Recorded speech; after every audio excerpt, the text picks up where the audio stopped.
요한계시록 2장 18절부터 읽겠습니다.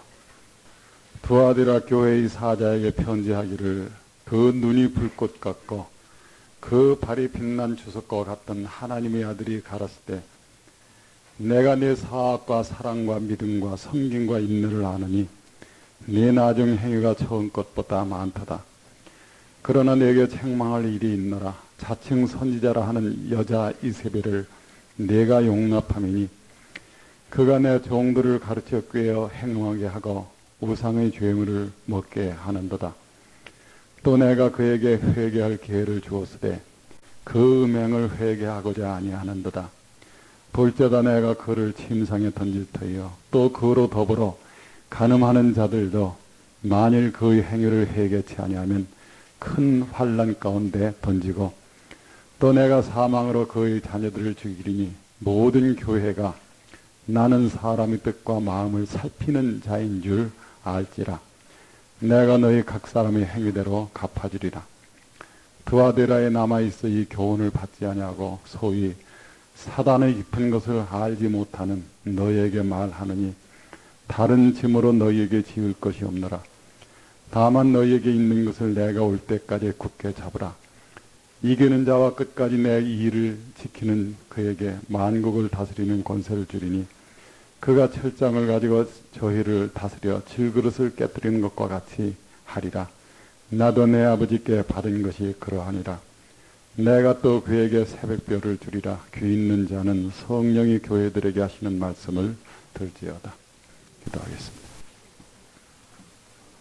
하나님 아버지, 아버지께서 이 자리에 계십니다. 인간들이 어떤 경거망동한 것이 아니라 하나님이 친히 다스리는 이 교회 오늘 이 시간이 되게 축복하여 주시옵소서. 두아디라 교회의 사장을 우리가 깊이 이해하고 마지막 때를 당한 시점에서 우리가 어떻게 해야 하는지를 우리 깊이 생각하게 하여 주시옵소서. 세상에 있는 소망을 붙드는 자는 간음하는 자입니다. 아버지, 세상의 소망을 송두리째 다 버리고 새하늘 새 땅을 향해서 우리가 그 소망을 든든히 붙들고 나아가게 하여 주시옵소서. 주님은 그렇게 말씀하셨습니다. 새하늘과 새 땅을 간절히 사모하라고 말씀하셨습니다. 세상에 어떤 소망을 두고 살기 때문에 신앙이 되지 않습니다. 이런 것을 우리가 깊이 생각하고 주님을 사랑하고 주님의 말씀을 따라가게 하시옵소서. 아버지 하나님, 이 시간에도 우리에게 크신 은총을 허락해 주옵소서. 구주 예수 그리스도의 이름으로 기도합니다. 아멘. 두아디라 교회는 교회사적으로 보면 이제 네 번째 교회 시대를 얘기하는 거죠. 그러니까 교회사 속에서 처음 교황이 이제 소위 얘기하는 정식적인 교황이 나온 590년부터 종교개혁이 시작되는 1517년까지 이 기간 동안 대충 얘기하면 한 1000년간이죠. 이때가 두아디라 교회 시대라고 하는 겁니다. 이것을 이제 교회사는 뭐라고 얘기하느냐면 중세 암흑 시대다, 그렇게 얘기하죠. 왜 이게 암흑 시대냐 하면은 이 시대에 평신도들은 성경을 볼 수가 없었습니다. 그러니까 우리나라처럼 이제 늦게 성경이 번역된 건 말할 것도 없지만은 이 시대에는 평신도가 읽을 수 있는 성경이 없었고, 물론 이제 평신도가 성경을 봐야 한다는 운동이 있었죠. 그러나 이제 보편적으로 기득권을 잡고 있는 이 교계에서는 평신도는 못 읽겠습니다. 성경을 읽지 못하면은 소위 사제급, 그러니까 이제 위에서 교회 지도자 노릇을 하는 사람들 사이에서 무지막지한 비행과 월권이 행해졌다고 하는 거예요. 그래서 이제 그 시대를 뭐라고 그러면 중세 암흑 시대다, 이렇게 얘기를 합니다. 오늘은 이제 이 중세 암흑 시대가 왜 그런 것이 왔느냐 하는 것하고, 신앙이라는 게 그렇잖아요. 이 교회사를 읽어보면 참 수많은 사람들이 다 믿으려고는 했지만은 어느 것이 바른 길인지 몰라가지고 방황하고, 그 교회사의 한 흐름이 도리적으로 이리 쓸렸다가 저리 쓸렸다가 하는 것을 우리가 보게 됩니다. 그래서 이런 것을 우리가 배우는 목적은 과연 이 교회사에 비춰서 봤을 때 우리 신앙은 지금 바로 서 있는 것이냐, 또 옳게 가는 것이냐, 이런 것을 확인해 보고, 특히 이제 우리가 신앙에서 준비해야 될 것, 말하자면 언젠가 우리 모두가 다 이 세상을 떠나지만은 세상을 떠날 준비가 참 온전하게 다 되느냐, 되어 있느냐 하는 문제를, 우리 자신을 점검해 보기 위해서 이 말씀을 우리가 좀 생각을 해 보십시다. 두아디라라고 하는 말 자체는 합성어입니다. 두아라고 하는 것은 관이라고 하는 뜻이죠. 관. 멸류관 할 때 관하는 것. 그 다음에 디아라고 하는 것은 여자라는 뜻입니다. 그러면은 두아디라라고 하는 것은 멸류관을 쓴 여자지요. 이게 이제 여기 지금 나오는 이세벨이라고 하는 여자로 대표가 되는 그런 한 교회를 얘기를 합니다.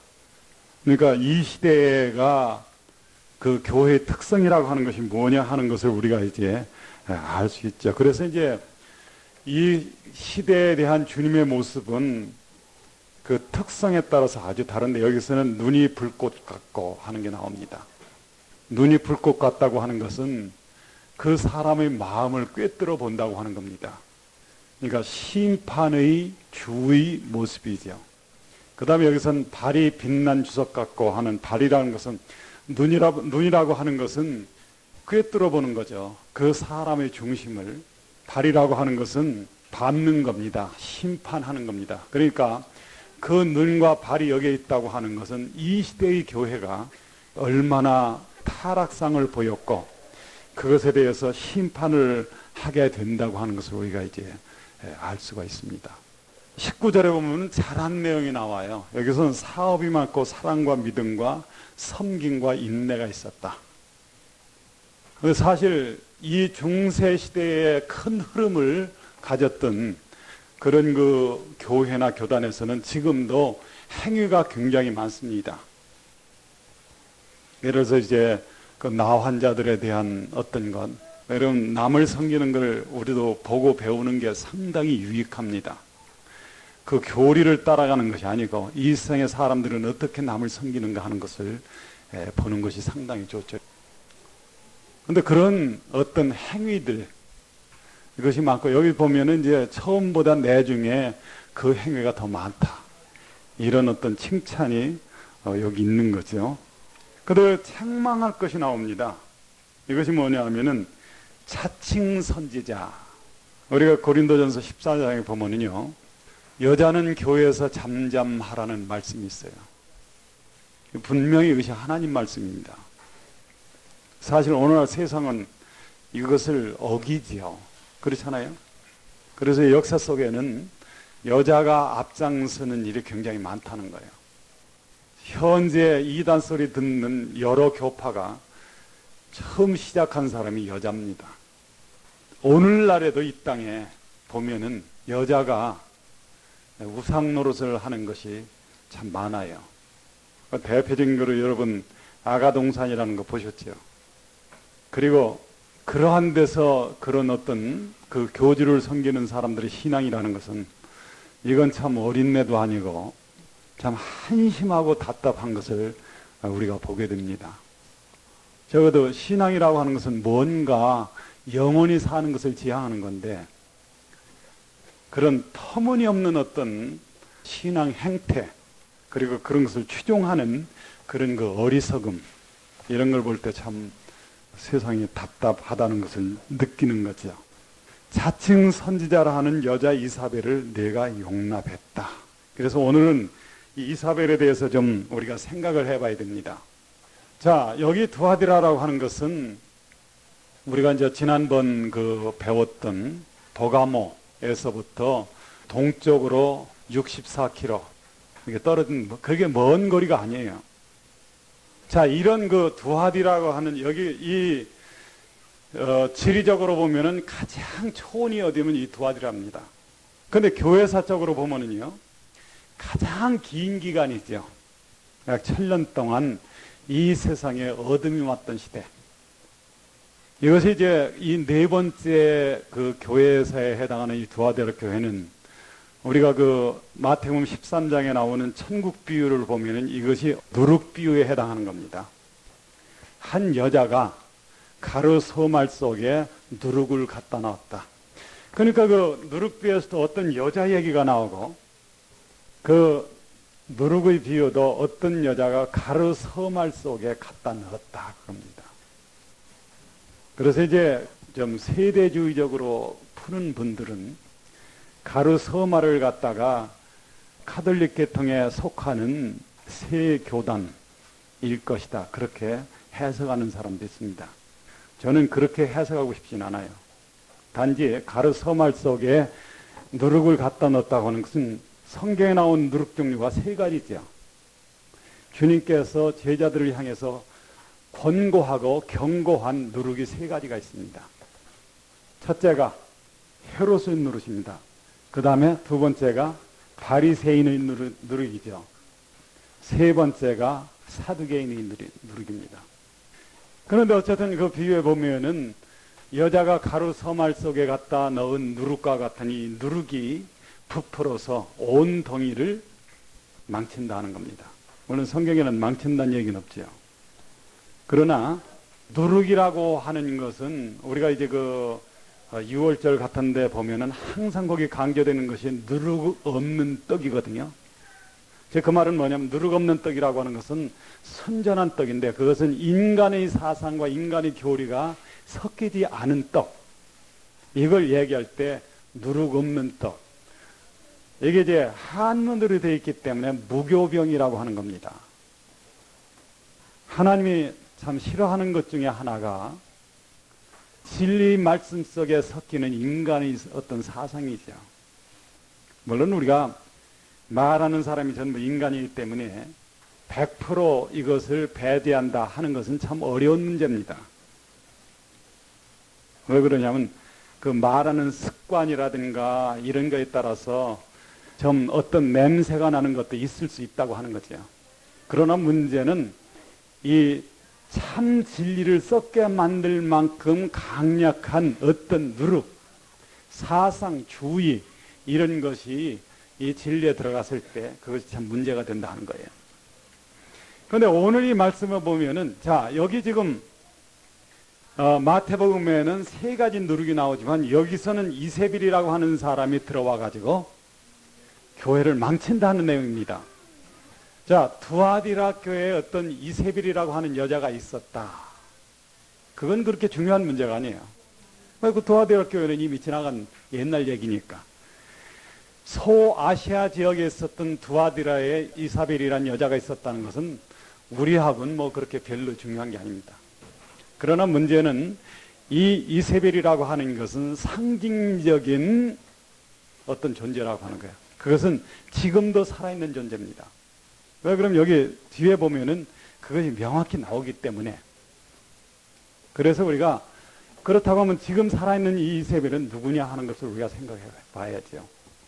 여러분이 아시다시피 열왕기상 16장서부터 읽어보면은 이세벨이라고 하는 사람이 나옵니다. 저 유명한 엘리야에게 이제 나오는 거죠. 그렇죠?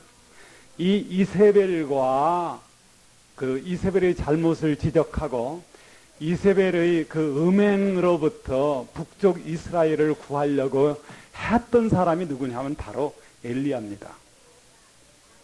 그래서 내중에는 이제 그 이세벨이 데리고 온 바알 선지자 450명과 450대 1로 엘리야가 싸우는 거예요.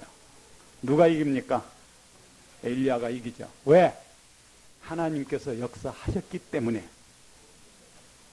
그래가지고 열왕기상 16장에서부터 이제 쭉 17장, 18장을 읽어보면 19장에 가서 엘리야가 호렙산까지 이제 도망가는 거, 이세벨을 피해가지고 거기까지 이제 얘기가 쭉 나옵니다. 참담한 어떤 시대죠. 지금도 이렇게 우리가 열왕기상 그 부분을 읽어보면은요, 뭐를 느끼느냐 하면 사물이 중세 암흑 시대 같았던 시대.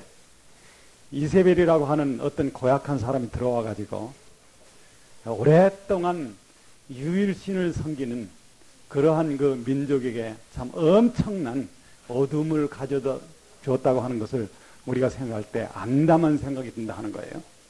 이세벨은 누구냐 하면 엣바알의 딸입니다. 엣바알은 두로라고 하는 지역의 왕이죠.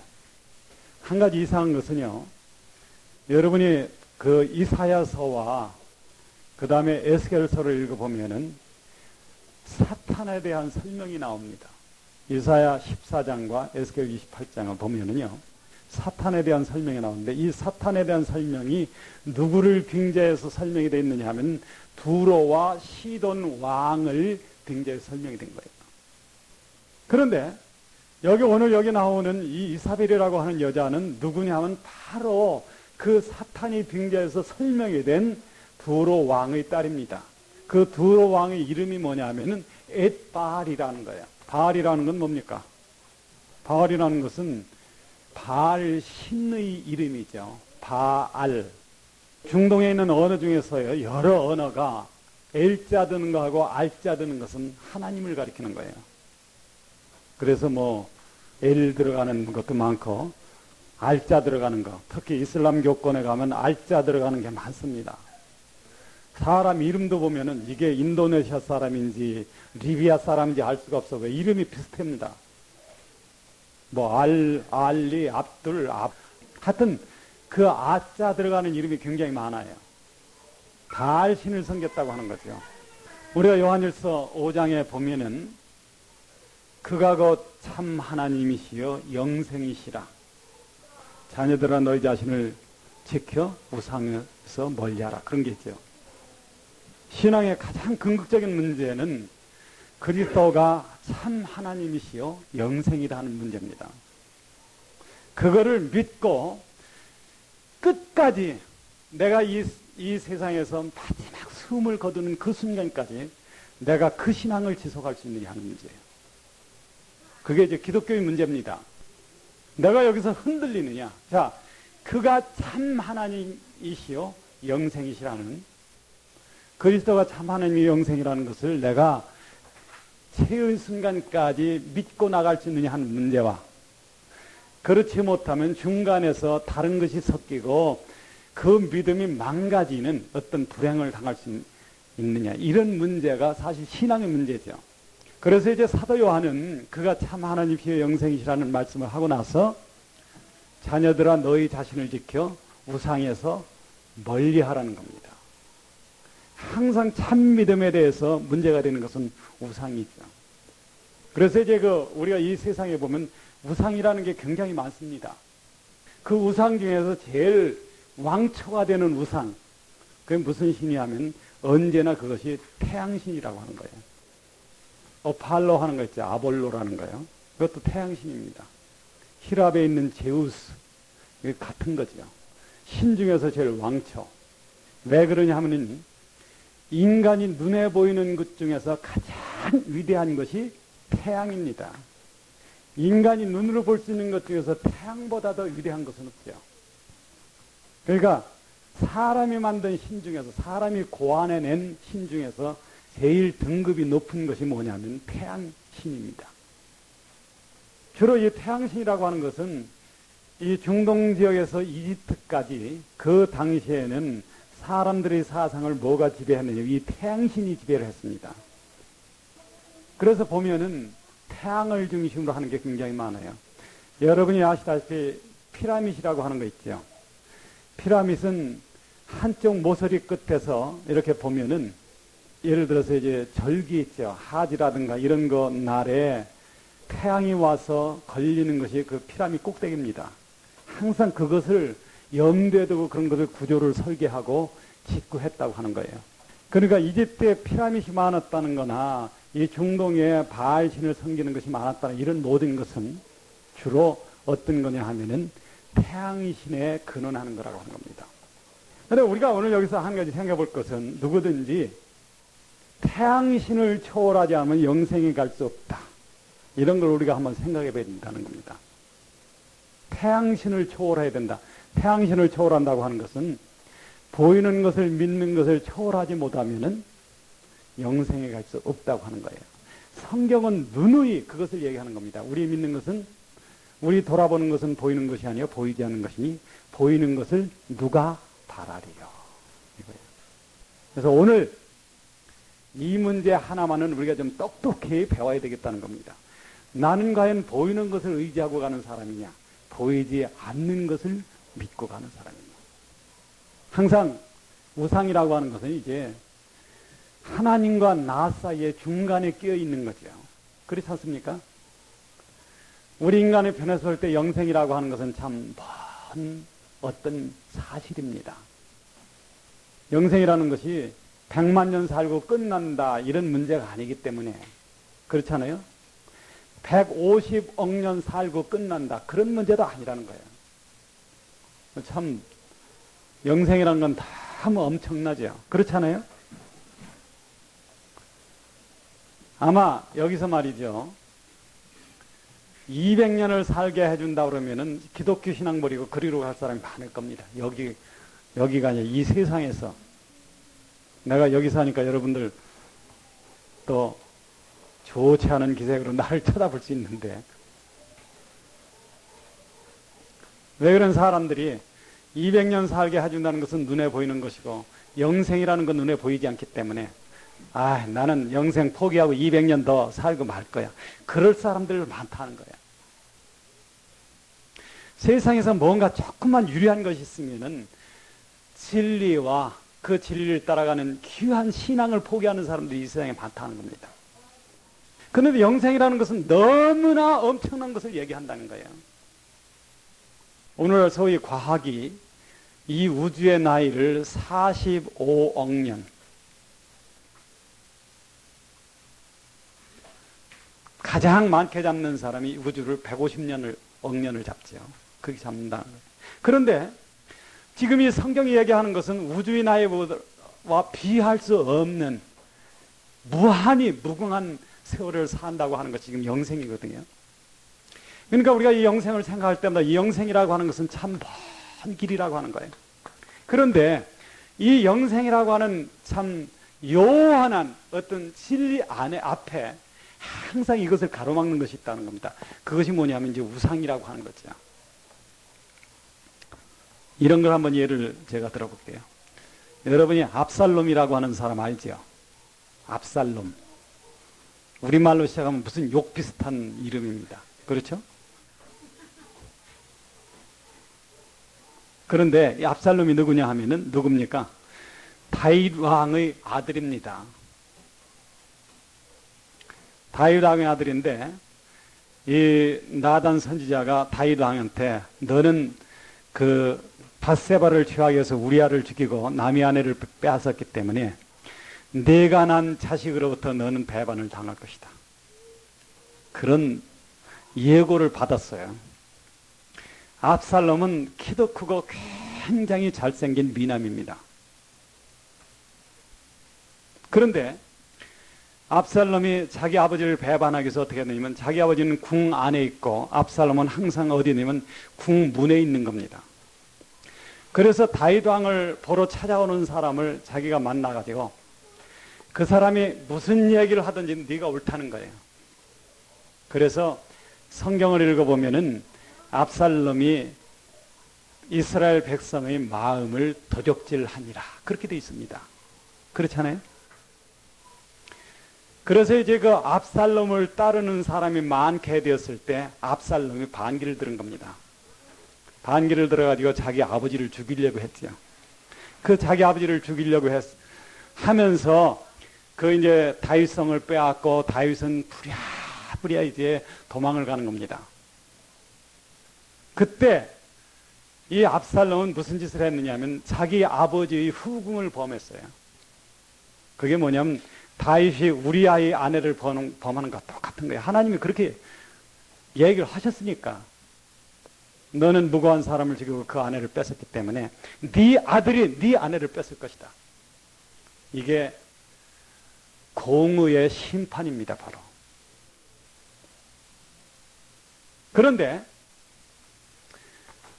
자, 이제, 얘기, 포인트는 약간 달라요.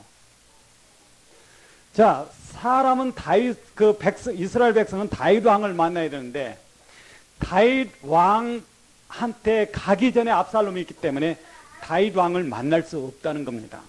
왜? 중간에서 다 가로채니까.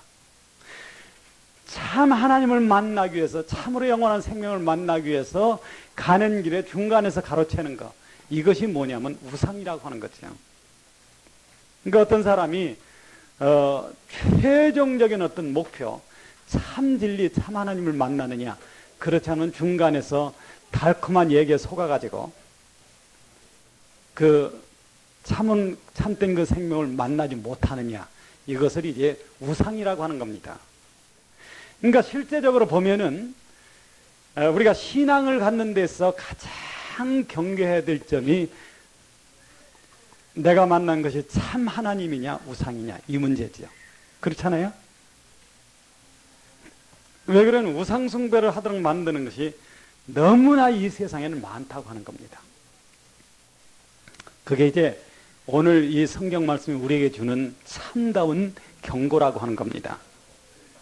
여기서 이제 나온 것이 뭐냐면 그 이세벨인데, 아까 이세벨 얘기를 조금 하다 말았습니다만은, 이세벨은 왜 그런 아합 왕이, 북쪽 이스라엘의 아합 왕이, 이 사람은 기원전 800년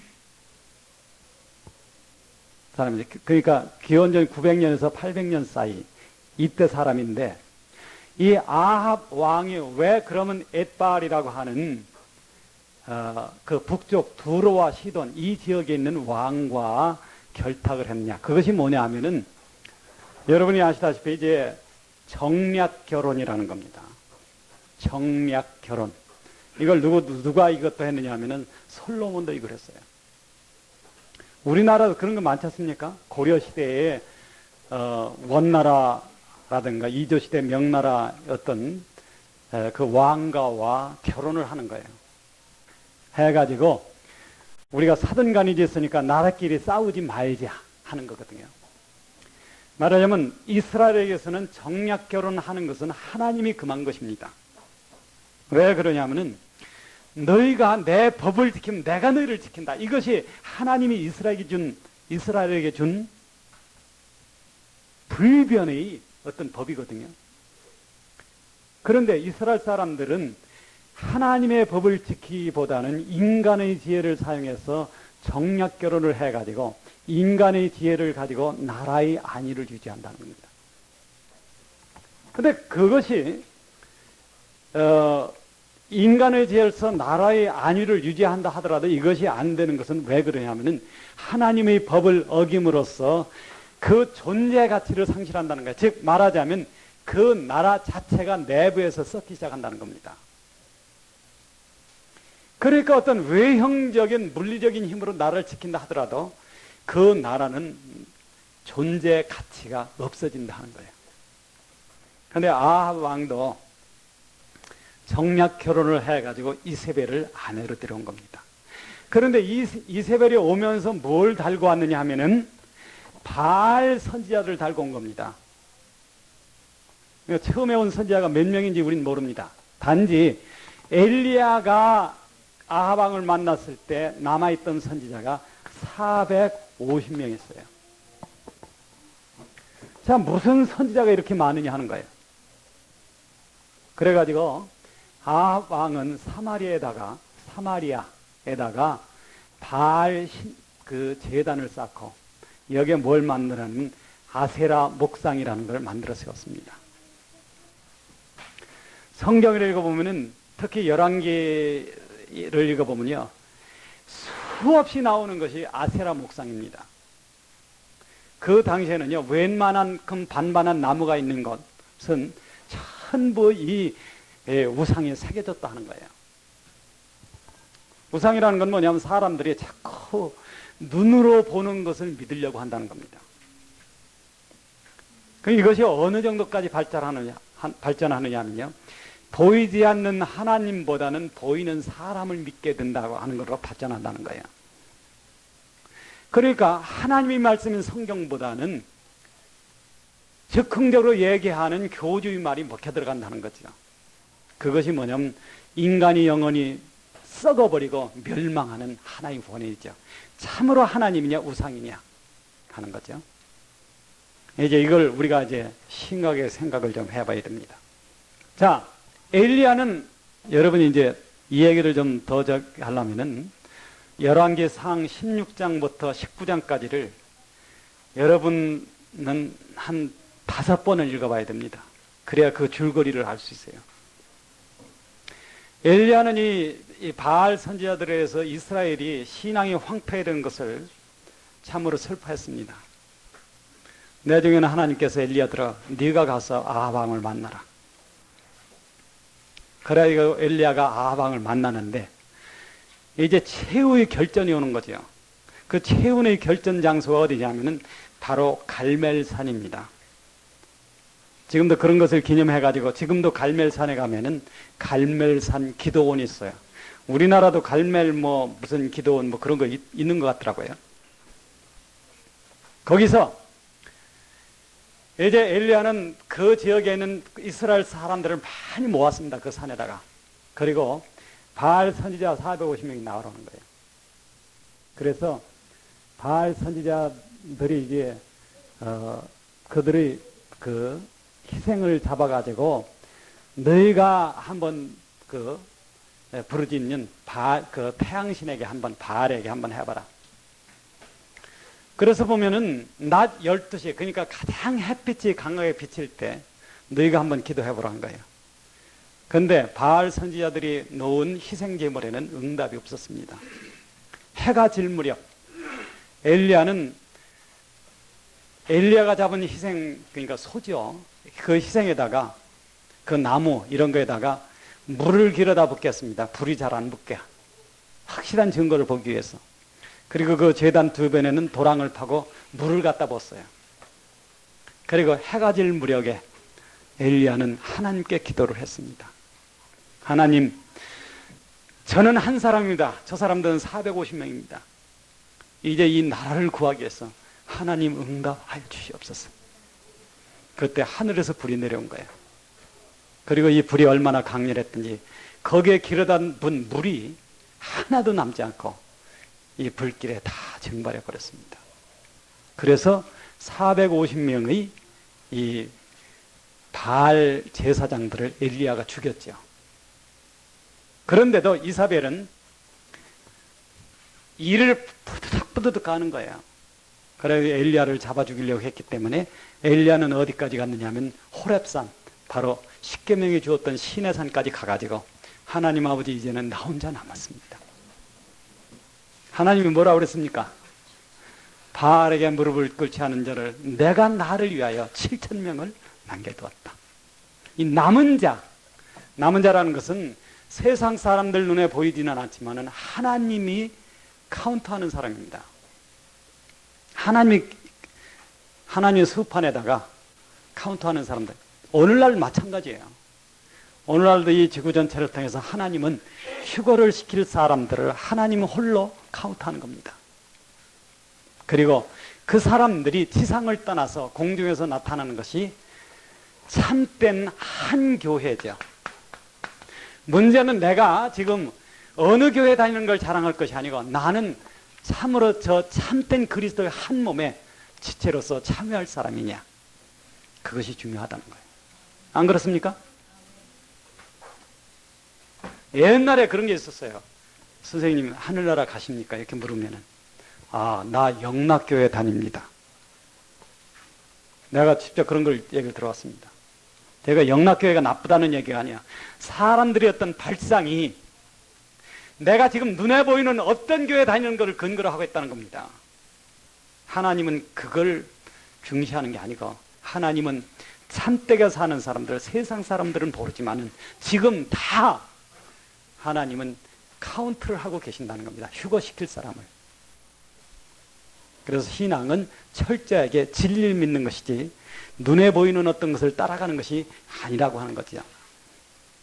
이것이 이제 이사벨이라고 하는 사람에 대한 얘기입니다. 제가 부산에서 한 7년 살았는데 부산에 가면은 이사벨 여고가 있어요. 지금까지도 의문이 되는 것이 왜 이사벨이라는 이름을 저렇게 붙였을까? 옛날 콜럼버스를 갖다가 미국 대륙을 발견하게 한 그 포르투갈의 여왕이 그 사람도 이름이 이사벨이었지. 왜 역사 속에는 이런 이름들이 많았을까? 어쨌든 이사벨이라는 그 이름 처음에 이걸 쓴 사람은 우리 역사 속에 좋지 않은 어떤 행적을 남긴 사람인데 하는 생각이 듭니다. 자, 그러면은 오늘 이 말씀 속에서 두아디라 교회에 이사벨이 있었다는 건 별 문제가 아니다 하는 거죠. 단 이 교회사 속의 이사벨은 누구냐 하는 거예요. 이것은 음행을 하게 하는 어떤 여자입니다. 그렇잖아요? 근데 문제는 하나님의 종들이 이 음행하는 여자의 그 여자를 받아들이고 이 여자로 더불어 음행을 한다고 하는 겁니다. 자, 그럼 우리가 이제 중세 암흑 시대라고 하는 것은 교회가 그렇잖아요. 첫 교회 시대, 그것이 이제 사도교회입니다. 사도들이 살았던 시대.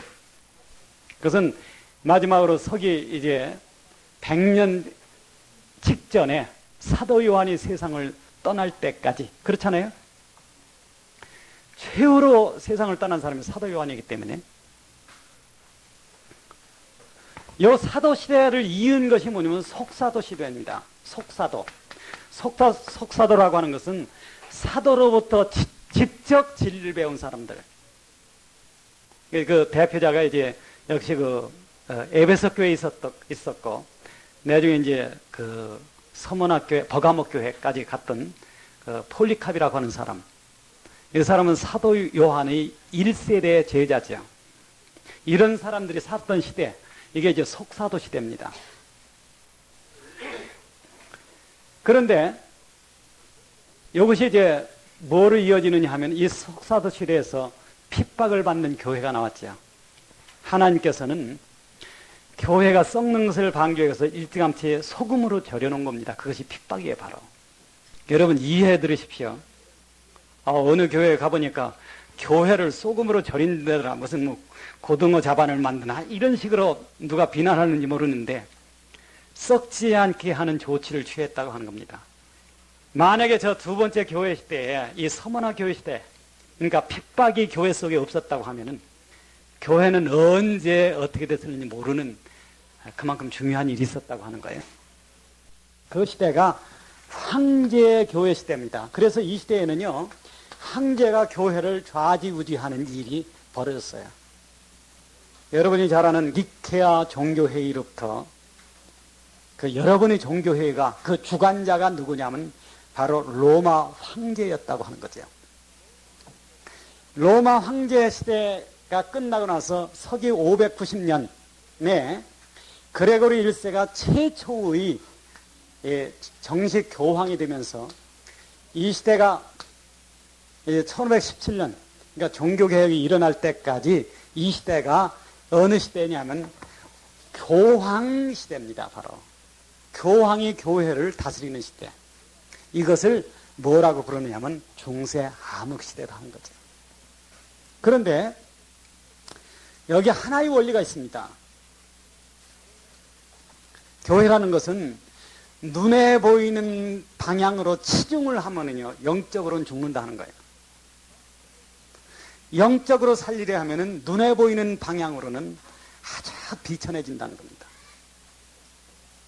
이게 교회사에서 우리가 배워야 될 가장 중요한 원리죠. 자, 여기 지금 황제가 교회를 좌지우지할 때 이 교회 속에는 뭐가 들어오기 시작했느냐 하면은 계급제도가 들어왔다고 하는 거예요. 여러분 아는 우리 이제 앞에서 배운 니골라당의 교훈이라고 하는 거. 그런데 황제보다도 더 직접적으로 교회를 관장하는 교황 시대가 되면서 교회는 어느 면으로 발전을 해야 되느냐 하면은 조직적으로 발전을 해야 된다는 겁니다. 자, 우리가 한 가지 알 것은 하나님은 왜 그러면 이러한 시대를 교회 속에 허락했느냐 하는 겁니다. 그렇지 않겠습니까? 왜 이렇게 외형적으로 커야 되는 그 시대를 허락했느냐 하는 거예요. 하나님의 방법은 간단합니다. 우리나라를 한번 비교해 보자면요. 우리나라에 기독교가 들어온 것은 지금으로부터 200년 전입니다. 약 200년 전. 처음에 기독교가 뭐가 들어왔느냐 하면 카톨릭이 들어왔어요. 이후에 개신교는 지금으로부터 100년 전에 들어왔습니다. 200년 전에 카톨릭이 들어오고 100년 전에 이제 개신교가 들어오죠. 교회라는 게 항상 보면은 어느 면으로 먼저 들어오냐 하면은 진리를 전하기 위해서 참된 것, 눈에 보이지 않는 것을 전하기 위해서 항상 뭐가 들어오냐 하면 눈에 보이는 것이 먼저 들어온다는 거예요. 그게 하나님의 방법입니다. 교회가 성장하는 과정도 보면은요. 자, 교회는 먼저 뭘 가르치느냐 하면 율법을 가르칩니다.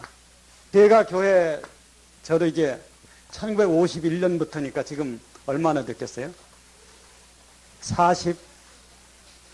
51년부터 죄송합니다. 그것부터 세야죠. 그렇죠? 그러니까 48년 됐는데, 제가 요새는 그렇지 않습니다. 요새는 얼렁뚱땅 복음 깨닫는 사람이 너무 많아요. 그러니까 율법이라는 게 이게 쓴지 짠지 이걸 모릅니다. 우리 때는 율법을 가리키는 데를 다녔기 때문에 율법이 참 괴롭다는 걸 압니다. 내 중에는 죄를 범하면서 한쪽엔 율법을 외우면서 한쪽엔 죄를 범해. 왜? 계속 율법을 배우는 데다 죄는 그치지 않으니까. 여러분, 제가 하는 얘기, 이 상황 여러분 이해 갑니까? 계속 율법은 배우는데 내 삶에서 죄는 그치지 않아요. 육체의 고난을 받은 자가 죄를 그쳤으니, 그 말씀이 있는데도 내 삶에서는 죄가 그치지 않는 거예요. 그러니까 얼마나 그것이 괴로우냐 하는 거예요. 율법을 한참 가르치면 반드시 이 뒤에 뭐가 따라오게 되느냐 하면요. 복음을 전하는 게 따라오게 돼 있습니다. 그게 어느 지역이나 이 교회의 현실이에요. 그러면 이제 복음을 깨달았다고 하는 사람들은 율법을 지키는 사람들을 이걸 아주 정말 바보 천치로 취급하는 거죠. 그렇지 않습니까? 그 다음에는 복음이 전해지면은요, 그 다음엔 또 뭐가 오느냐 하면은 이제는 바로 살아야 된다. 복음이라는 건 일종의 교리니까. 그렇지 않습니까? 한번 따라 하십시오. 교리 속에는 절대 생명이 없다. 그러니까 복음 깨달았다고 하는 것만 가지고 좋아하지 말라는 거예요. 여러분, 이거 구분 못하면은 큰 코락집니다. 생명이라는 것은 항상 성령으로 이 세상에 오신 하나님 자신이기 때문에 우리가 복음 교리를 안다 하더라도 내 안에 그 교리가 생명이 되도록 성령이 역사하지 않으면은 그 교리는 껍데기로 남고 만다 하는 거죠. 그것이 진리가 가는 길입니다. 그러니까 하나님께서는 이런 어떤 그 외형적인 것을 살려준다, 내버려둔다 하는 건 묵인한다는 겁니다. 그리고 이런 것이 팽창하는 것을 내버려두고 항상 하나님은 무엇을 걷어가느냐 하면은 그런 것이 팽창하는 것에서 어디선가 나타나고 성령의 역사에 따라서 보존되는 알곡을 체크하고 걷어간다는 거예요. 그래서 그 알곡을 걷어가는 것이 이후에 나타나는 휴거라고 하는 거죠. 자, 그러면 이제 여기 지금 여기에 보면은 어느 보면 사탄의 깊은 것 이게 있죠. 그렇죠? 깊은 것.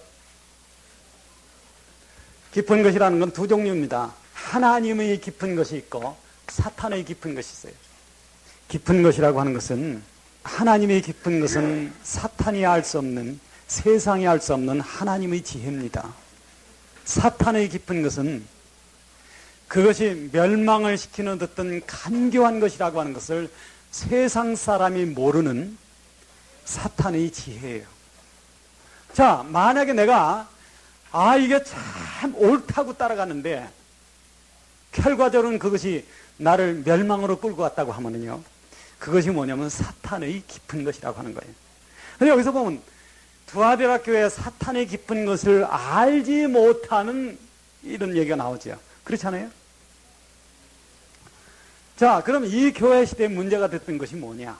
그것이 뭐냐면 이 기독교의 타락인데요. 기독교의 타락은 두 가지 면에서 나옵니다. 하나는, 자, 외형적으로 성장하는 교회는 사람 눈에 보이는 것을 꾸며야 된다는 겁니다.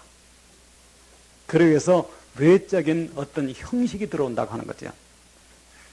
자, 여기 이제 누룩이라는 거 한번 살펴봅시다. 헤롯의 누룩이 뭐냐 하면은, 헤롯은 누굽니까? 예, 왕입니다. 주님께서 헤롯을 지칭해서 헤롯의 누룩을 주의하였을 때 주님은 무엇을 얘기하느냐 하면 세상에는 어떤 권세를 얘기하는 거예요. 여기 지금 헤롯의 누룩을 주의하라는 것은 교회 내에 세상 권세가 들어오면 안 된다는 걸 얘기하는 거죠. 그러나 이미 세상 권세는 어느 시대에 들어왔느냐 하면은 황제의 교회 시대에 이미 교회에 세상 권세가 들어온 겁니다. 그 다음에 이제 바리새인의 누룩이죠. 바리새인의 누룩이라고 하는 것은 종교적 위선이에요. 이 종교적 위선이 언제 물밀듯 교회 안에 들어왔느냐 하면 바로 교황교회 시대. 그러니까 오늘날 우리가 오늘 배우는 이 두아디라 교회 시대에 들어왔다고 하는 거예요. 종교적 위선. 여러분이 교회사를 읽어보면 알겠지만 교회사는 여기서 한두 시간에 얘기할 수 없습니다. 하도 길기 때문에. 그런데 여러분이 이제 교회사를 여러분이 직접 읽어야죠. 안 그렇겠습니까? 여러분이 꼭 보셔야 되는 책 중에 하나가 방송통신대학에서 나온 인류문화사라는 게 있어요. 즉 인류의 역사가 문화사적인 관점에서 어떻게 흘러갔느냐 하는 것을 한 번 봐야 됩니다. 그리고 나서 교회사를 읽어야 돼요. 그러면은 왜 이 시대에 이런 것이 있었느냐 하는 것을 알 수가 있다고 하는 겁니다. 그런데 교황교회 시대에 뭐가 들어오면 종교적 유산이 들어왔다는 거예요. 우리가 이걸 보면은요, 교황이 둘인 적도 있고 교황 중에 서자가 8명이나 된 사람도 있어요. 이상하잖아요. 어떻게 교황 중에 서자란 말 아십니까? 무슨 얘기인지? 조강지처가 나지 않은 자식. 조강지처는 몇 사람입니까? 하나지요. 그렇잖아요. 이거는 하나님이 인정한 아내예요. 그리고 이것은 하나님께서 나누지 못한다. 그렇게 명령을 한 겁니다. 그렇잖아요. 그래서 결혼을 한번 하면은 좋든 싫든 끝까지 살아야 돼. 그게 기독교의 원리예요, 바로. 왜 그렇습니까? 지난 우리 금요일도 얘기했지만은 너희는 세상을 보고 살지 말라. 너희는 아가페 사랑으로 살아야 된다. 그렇지 않아요? 그런데 그런 것이 많을 뿐만 아니라 내 중에는요, 이 십자군 군자금을 모금하기 위해서 뭘 팔았느냐 하면은 면죄부라는 걸 팔은 겁니다. 면죄부라는 것은 면죄부라고 하는 티켓을 사기 위해서 돈을 내면은 그 돈이 모금통에 동전이 떨어지고 짤가락 소리가 나는 것과 동시에 연옥에 있는 당신의 부모는 천국으로 옮깁니다. 낙원으로 옮깁니다. 그런 얘기를 한 거예요. 소위 요새는 복음을 깨닫는다고 하지만 그 당시에는 더 편리하게 돈 가지고 면죄부를 사면은 복음을 깨닫는 것과 똑같은 효과가 난다. 그렇게 한 겁니다. 그러면은 그 시대에, 자, 여러분 한번 봅시다. 기독교에서 가장 중요한 것이 뭡니까? 기독교에서요. 가장 중요한 게 뭐예요, 지금? 예? 그리스도의 피죠. 그렇지 않습니까? 기독교라는 것이 생명이 어디 들어있느냐면 그리스도의 피야. 그런데 여러분이 히브리서를 읽으면 알겠지만은요, 이 피를 짓밟는 자는 어떻게 된다고 그랬습니까? 진리를 아는 지식을 받은 후 진즉 죄를 범한즉 다시는 속죄하는 제사가 없고 너희를 불사를, 물론 그렇게 안 됐습니다. 제가 이제 조금 편리하게 얘기합니다. 하나님의 맹렬한 불만이 있으리라. 살아계신 하나님의 손에 빠져들어가는 것이 무서울지인지요. 그러면은 이 중세 암흑시대라는 게 어디까지 지금 범한 겁니까? 어느 것까지 지금 한 거예요? 그리스도의 피를 짓밟는 데까지 한 겁니다. 뭘 가지고? 자, 그리스도의 피만이 인간을 구원할 수 있는데 이걸 뭐가 대신하냐면 면죄부가 대신하는 거예요. 그러니까 자, 면죄부를 살려면 뭐가 많이 있어야 됩니까? 돈이 많이 있어야 되죠. 그러니까 부자는 하늘나라 가고 가난한 자는 하늘나라는 못 가도 하늘나라 밑에 있는 그 행랑 거기까지는 가는 어떤 그런 비참한 것이 됐다고 하는 겁니다. 자, 누가 이 그리스도의 피를 갖다가 범했느냐? 이게 이사벨이라는 거예요. 이것이 뭐냐 하면은 바로 이 두아디라 교회시대에 들어 있는 바리새인의 누룩이라고 하는 겁니다. 바로 그 당시에는요, 이 면죄부를 어디서 팔았느냐면, 지금은 이제 예를 들어서 뭐 버스표 이런 걸 그 길가에 무슨 참 학고방에서 팔잖아요. 그 당시에는 술집에서도 이걸 팔았어요. 그래서 3분의 1은 파는 사람이 없고 3분의 1은 교황한테 가고 3분의 1은 어디로 가고 뭐 그 교회사 읽어보니까 그렇게 돼 있더래. 이 인류문화서를 읽어보니까. 그러니까 인간이 영생이라고 하는 참 소중하고 귀한 이 영원한 생명에 가는 이것이 소위 기독교 내부에서 남을 구원한다는 사람들 손에 의해서 이것이 다 망가진 겁니다. 이것을 이사벨의과 행음한다고 하는 거죠. 오늘날도 마찬가지예요. 자, 그 당시에는 복음을 뭐가 대신한 겁니까? 자, 오늘날 복음을 이 중세 암흑시대에 뭐가 대신했어요? 면죄부가. 그런데 한번 거꾸로 얘기합시다. 옛날에 면죄부를 오늘날엔 뭐가 바꿔치기 한 거예요? 예? 복음이 바꿔치기 한 거예요. 이게 지금 내가 무슨 얘기 하는지 압니까? 왜 그러냐 하면은 오늘날 복음이 면죄부 노릇한다는 겁니다. 바로 생명이라는 게 뭐예요? 하나님이 내 영혼 속까지 들어오지 않으면 영생이 없는 겁니다. 내가 이 표피적인 어떤 지식을 가지고 복음에 대한 내용을 안다고 영혼이 가느냐? 그렇지 않다는 겁니다. 이것이 어느 때인가 이것이 변질이 돼가지고 중세 암흑시대에는 면죄부가 복음 대신하더니 이제는 그 면죄부가 또 살아난 거예요. 뭘로? 복음이라는 이름을 쓰고. 여러분, 내가 왜 이러냐? 영생이라는 게 뭐예요? 영생. 영생은 내가 서 있는 이 시점으로 어떤 참만함은 어떤 거예요? 차원적으로. 그렇지 않습니까? 영원 무궁히 죽지 않은 어떤 생명이 간다고 하는 거. 그게 뭐 몇 마디 깨달았다고 이게 되는 문제입니까? 아니에요. 영생이라는 것은 내 안에 하나님이 직접적으로 오기 전에는 안 되는 겁니다. 오늘날 하나님 없는 복음이 많이 전해지고 있어요. 그러니까 그들의 삶에서 죄가 그치지 않는 거야. 여러분, 제 말이 이거 틀립니까, 지금? 자, 복음이. 자, 성경 봅시다. 육체의 고난을 받은 자가 죄를 그치니 이제는 육체의 남은 딸을 자기 정욕을 따라 살지 않고 하나님을 따라 살게 하려 합니다. 복음을 깨달았으면 그래도 100%는 우리가 얘기할 수 없지만은 점점 죄가 그치는 방향으로 나가야죠. 근데 반대야. 점점 죄가 많아지는 방향으로 나가. 왜요? 오늘날 복음이 하나의 면죄부로 둔갑했다는 겁니다. 생명의 성령의 법이 죄와 사망에 의해서 너를 해방했다. 그게 없다는 거예요.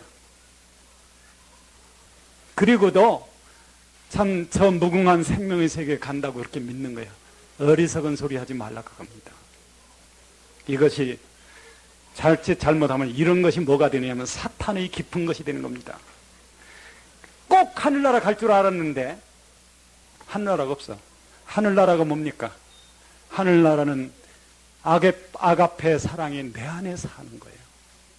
뭔지 압니까? 구원받았다는 사람들 눈 속에 어찌 그리 증오심이 많은지요. 안 그렇습니까? 그 입에서는 항상 독사의 독이 흘러. 하나님을 믿으면 하나님 마음이 세죠. 안 그렇습니까? 내가 하나님의 아가페 사랑을 가지고 남을 용서할 수 있을 때 내 안에 천국이 있는 겁니다. 그런 것과 전혀 관계도 없이 어떤 교리를 내가 알았다. 그런 얘기 하지 말라고 해요. 그거는 현대화한 면죄부와 똑같다는 거예요. 바로. 옛날에 그런 얘기를 하는 걸 내가 들었어요. 5천만 원 내라고 해요. 헌금하라고 그래요. 당신 남편은 우리 교회에서 구원시켜 줄 테니까. 구원이라는 게 누구 마음대로 되는 겁니까? 이렇게 그리스도의 피를 짓밟고 하나님의 생명을 짓밟는 이런 일을 하는 것이, 그것을 설명하기 위해서 이 성경에서는 바로 바알 시대에, 바알 시대가 아니라 열왕기 시대에 있었던 바알 선지자, 그 여자 이름을 여기다, 물론 두아디라 교회 때 그런 여자가 실제 있었죠. 뭘로? 하나님이 섭리로. 그리고 이렇게 기록이 되게 돼 있다는 겁니다. 자, 이 종교적 유산이라는 게 참 무서운 거죠. 이거는 어느 때나, 어느 시대, 어느 때든지 이것이 교회에 들어올 수 있다고 하는 겁니다. 그래서 교회가 참 주의할 것은 사람 보기에 흠모할 만한 것을 교회에서 만들면 안 된다는 거예요. 교회는 언제나 비리비리한 것이 가장 부유한 겁니다. 그렇잖아요? 우리가 이번 모의교에서 저 앞에 잠자리를 하나 지금 만들고 있습니다. 만들다가 돈이 없어서 지금 끝이고 있어요. 이따 끝날 때 조금씩만 헌금하도록 제가 부탁할 겁니다. 저도 물론 했어요. 그게 안 되면은 제가 더 하겠습니다.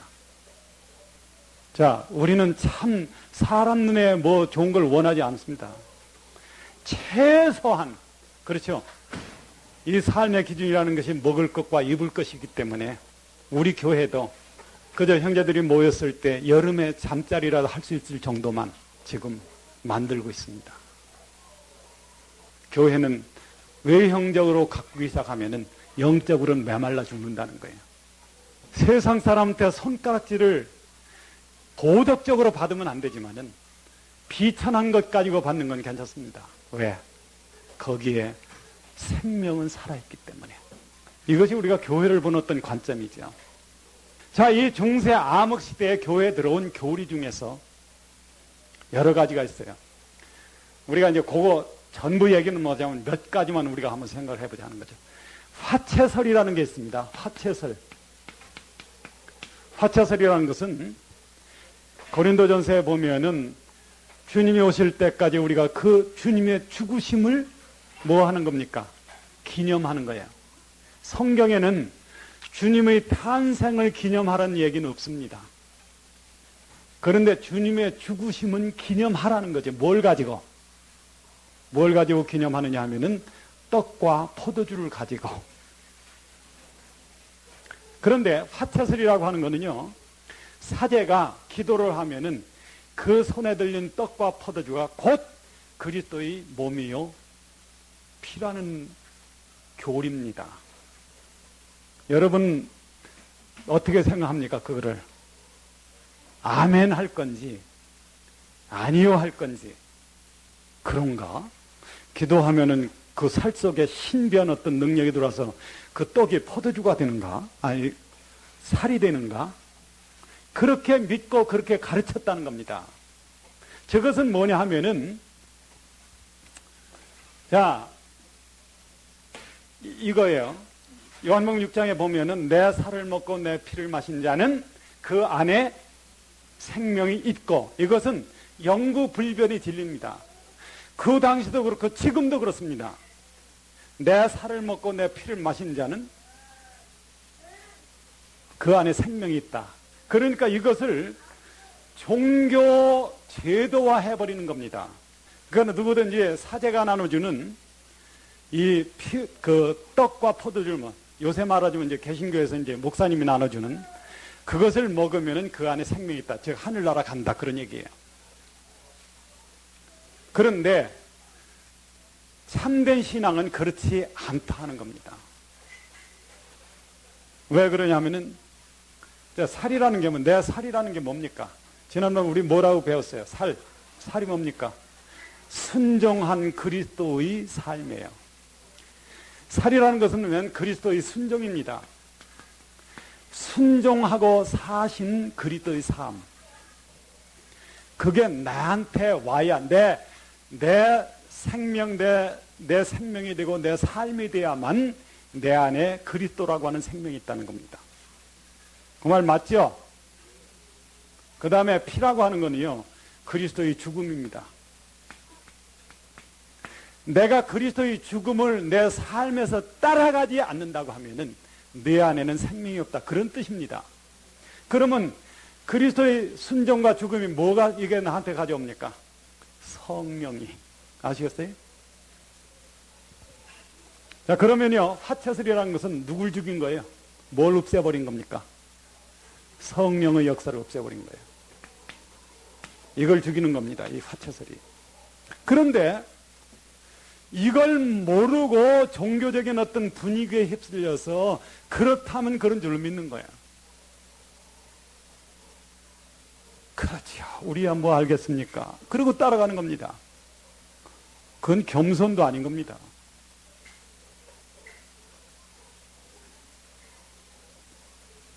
이런 어떤 것, 하체설.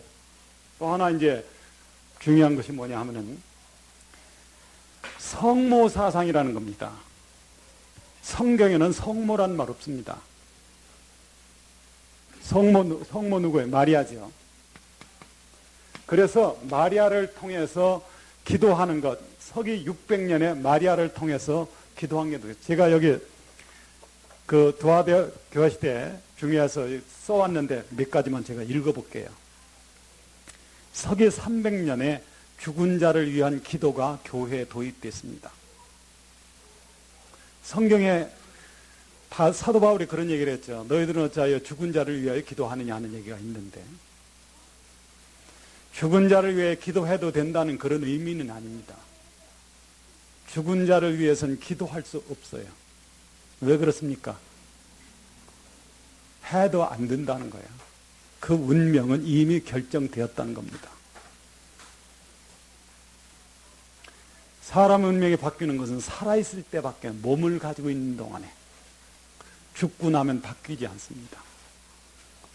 또 하나의 문제는 하나님 앞에 간, 영원히 멸망하든 영생을 하든 하나님 앞에 간 영혼에 대해서 이 땅에서 왈가왈부할 수 없다는 겁니다. 그런 의미에서 제사 지내는 것은 기독교인이 하면 안 되는 겁니다, 바로. 그런데 죽은 자를 위해 기도한 것이 들어가 서기 375년에 성자와 천사를 숭배하는 게 들어왔다는 거예요. 소위 이제 성 누구 하는 거 있죠. 성 베드로, 성 바울. 성경에는 성 베드로, 성 바울이란 말 없습니다. 없죠? 갈라디아서 보면은 사도 바울이 베드로를 고약하게 얘기하는 있어요. 위선했다고 해가지고. 거기 무슨 뭐 성 베드로 이런 게 없습니다. 사람을 숭배하지 말라는 거예요. 왜 그러냐? 내 신앙의 대상은 사람이 아니란 겁니다. 내가 영생한다는 것은 하나님이 친히 내 안에 와서 생명이 되어주기 전에는 불가능한 겁니다. 내가 사람을 숭배하면 이 법을 어기는 거예요. 즉 하나님은 내 안에 올 수 없다는 겁니다. 그래서 우상 숭배하지 말라는 거죠. 서기 593년에 연옥설이 등장했어요. 서기 600년에 마리아에 대한 기도, 그 다음에 라틴어로다가 예배를 드리기 시작했습니다. 서기 709년에 교황의 발에다가 키스하는 것이 생겼습니다. 여러분, 발에다 키스하는 거 할만할 것 같아요? 못할 것 같아요?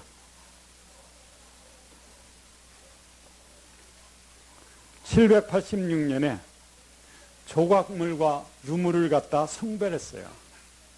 유물 숭배한다는 게 뭡니까?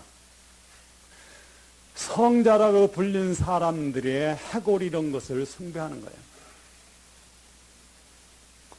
사람이 죽으면 어디다 묻는 게 제일 좋아요? 땅에다가. 그래서 눈으로 안 보는 게 좋습니다. 교회당 밑에 지하실 만들어 놓고 거기다가 육을 모셔놓는 게 그게 좋은 게 아니에요. 왜 나쁠까요? 밤에 뭐 쥐들이 돌아다니면 딸그락딸그락 하고 숭배하면 안 된다는 겁니다. 바로. 그 다음에 1190년에 인도의 불교로부터 묵주가 도입된 겁니다. 묵주라는 건 뭔지 알죠? 묵주라는 것이 몇 개예요? 108개입니다. 이것은 108번뇌를 상징하는 거로 스님들이 이렇게 목에 걸고 이렇게 만지는 거예요. 108번뇌를 세면서. 1215년에 지금 내가 얘기한 화채설이 등장하는 겁니다. 1229년에 평신도는 성경을 갖지 말아라. 이게 법으로 공표가 된 거예요.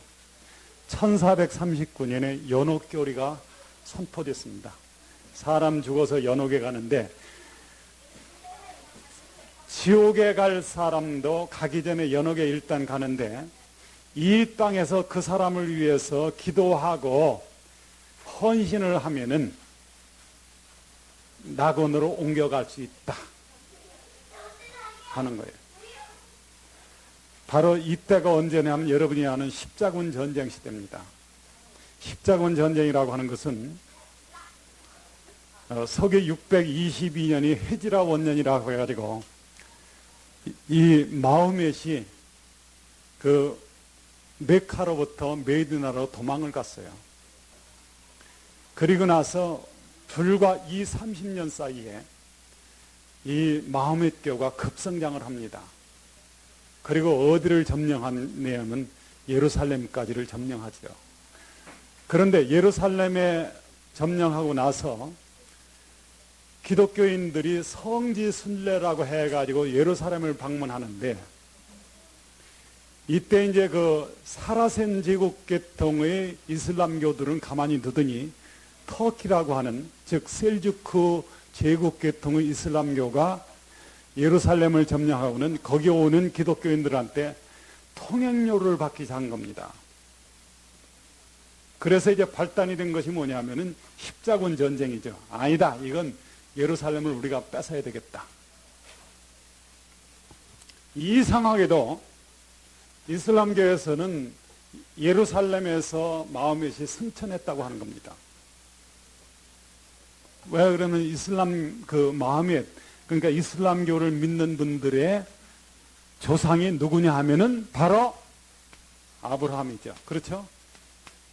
아브라함에게는 아들이 셋이 있었습니다. 중요하게 꼽자면은 하나가 누구예요? 들어온 자식 엘리에셀이죠. 그렇죠? 그 다음에 두 번째가 하가를 통해서 난 이스마엘이에요. 이스마엘. 세 번째가 약속의 자녀인 사라를 통해서 난 이삭이죠. 그런데 갈라디아서 보면 어떤 말이 있느냐 하면은 홀로 있는 여자의 자녀가 남편 있는 여자의 자녀보다 많다. 이 홀로 있는 여자의 자녀가 이스마엘입니다. 왜? 이스마엘은 하갈인데 하갈은 들에 쫓겨나서 이건 애굽 종이죠. 애굽 여인. 하갈은 남편이 없는 여자야. 왜? 종이니까. 그런데 이 홀로 있는 여인의 후손이 누구보다 많으냐 하면은 남편 있는 여인의 후손 이스라엘보다 많아요. 지금 많아요. 그렇죠? 그리고 이상하게도 이스라엘은 지금 뺑돌로 쌓여 있습니다. 이스라엘은 이스마엘 자손한테 뺑돌로 지금 쌓여 있는 거예요. 여러분이 이 모든 것이 우연히 되는 게 아닙니다. 이것이 성경이 다 그대로 이루어진 거예요, 바로. 그런데 자, 하나님께서는 복음을 살리기 위해서 뭘 없앴느냐 하면은 예루살렘 성전을 하나님이 없앤 겁니다. 언제? 서기 70년에. 그 전쟁은 3년간 계속됐어요. 서기 70년 8월 29일 날 티투라고 하는 장군이 예루살렘 성전을 완전히 불태워버렸습니다. 그래서 예루살렘 성전이 없어졌죠. 왜? 예루살렘 성전이 있으면은 유대교는 끝나지 않는 겁니다. 물론 지금도 유대교가 있지만은. 즉, 보이지 않는 하나님을 믿고 영원 세계가는 이 신앙은 살 수 없다는 거예요. 하나님이 없앤 겁니다. 없애고 예루살렘 성전을 유대인이 못 짓게 하기 위해서 거기다 뭘 지어놨습니까? 오늘날 해교 사원을 지어놓은 거예요. 바로 그 자리에다가. 그러니까 이스라엘 사람들은 어디만 가느냐 하면 그 통곡의 벽까지밖에 못 갑니다. 그 위에는 뭐가 있어요? 황금의 돔이라고 하는 해교 사원이 있기 때문에. 자, 여기서부터 이제 갈등이 생기는 거죠. 언젠가 지구상에는 많은 이변이 일어날 겁니다. 요새도 참 많은 이변이 일어나고 있어요.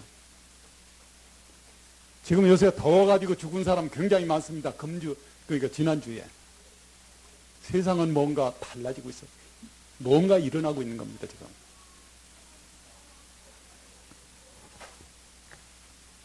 자, 그래서 십자군 전쟁이 벌어지는 겁니다.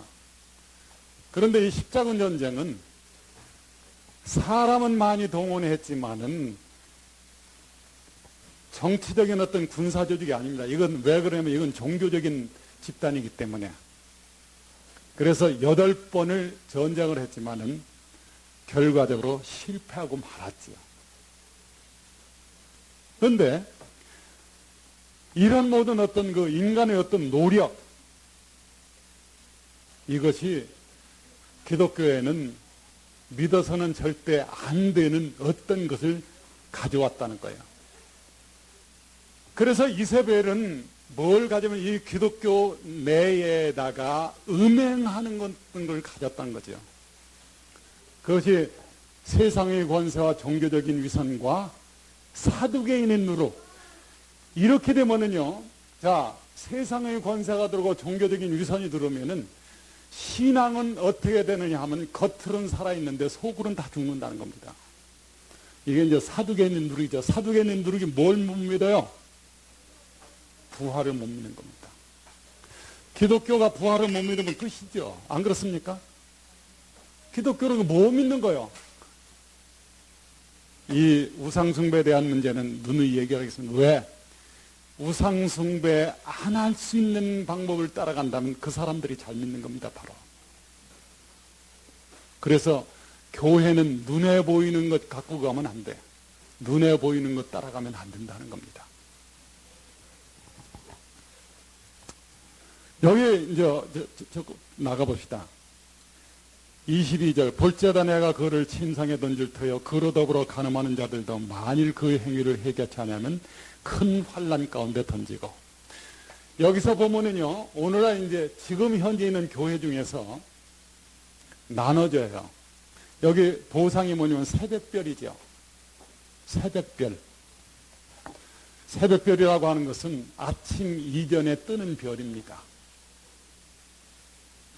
그리스도는 다시 오실 때 제일 먼저는 새벽별로 옵니다. 새벽별, 그 다음에 아침 해로 뜨는 거예요. 새벽별은 참신자들을 휴거시키기 위해서 밤중에 오시는 그리스도입니다. 이 똑같이 오는 거죠. 내가 도적같이 온다. 그 다음에 아침 해는요, 번개가 동해서 서로 비치는 것 같이 온 세계 만민이 보는 가운데 그리스도가 재림하는 거예요.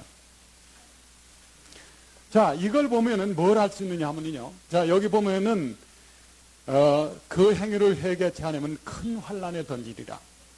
야, 휴거가 안 되는 사람들이 여기 나오는 겁니다. 대환란에 참여하는 사람들. 이 사람들은 어떤 거냐 하면, 보편적으로 그렇습니다. 자, 대환란에 참여하는 사람들은 오늘날의 조직적인 교회입니다. 조직교회.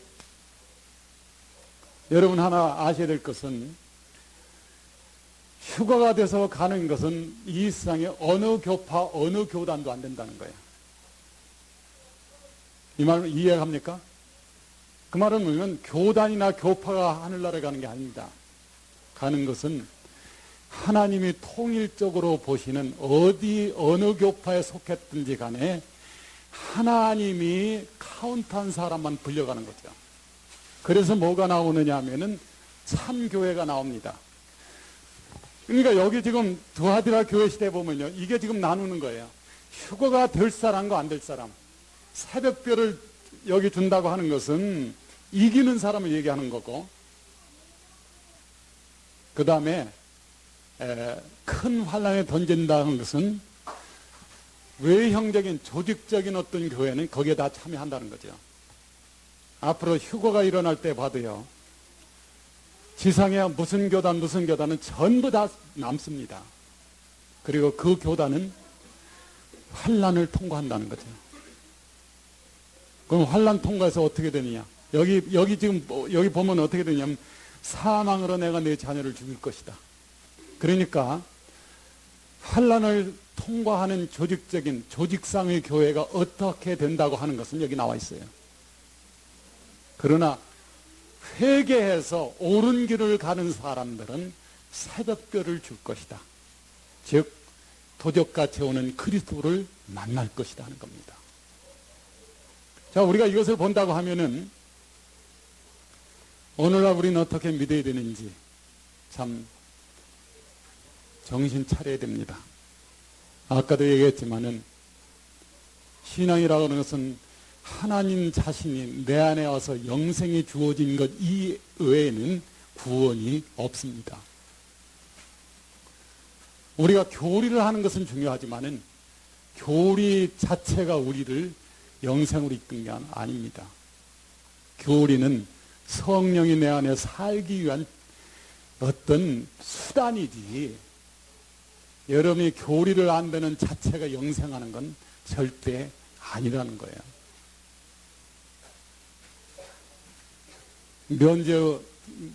면죄부화한 복음을 여러분이 붙들고 좋아하지 말고, 그 복음 속에 담긴 내용이 내 안에 와서 하나님의 능력으로 영원한 생명이 되었을 때 기뻐하라는 거예요. 그것이 올바른 신앙의 길입니다. 오늘 하고 싶은 얘기를 많이 못해서 시간이 없기 때문에, 그러나 앞으로 우리가 모이는 시간에 우상 숭배하면 안 된다는 이런 문제는 누누이 여러 가지 예를 들어서 제가 설명을 하도록 그렇게 하겠습니다. 기도하겠습니다. 감사하신 하나님 아버지, 우상 숭배를 안 하기가 얼마나 어려운지요. 하나님 아버지, 우리에게 참 진리를 깨우쳐 주시고 참 믿음으로 이 우상을 넘어서 영원하신 하나님 그 참 생명을 이해하고 바라보고 얻고 만지고 남에게 전하고 갈 수 있게 우리를 축복해 주시옵소서. 바로 사는 길을 감사합니다. 그 주 예수 그리스도 이름으로 기도합니다. 아멘.